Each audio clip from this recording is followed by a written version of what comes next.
Здравейте, приятели! Днес ще пробваме ето тази китайска фанта.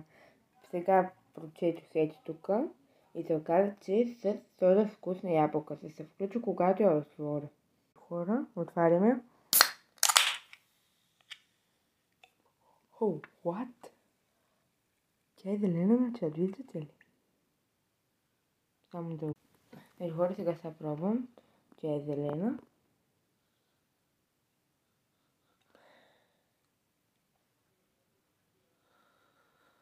Мирисе като леко на коруса, не на ябълка, а пише, че е с ябълка.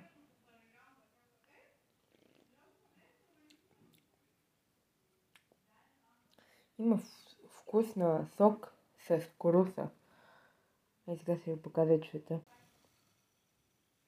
Ето и цвета. Не знам колко се вижда, че е зелено.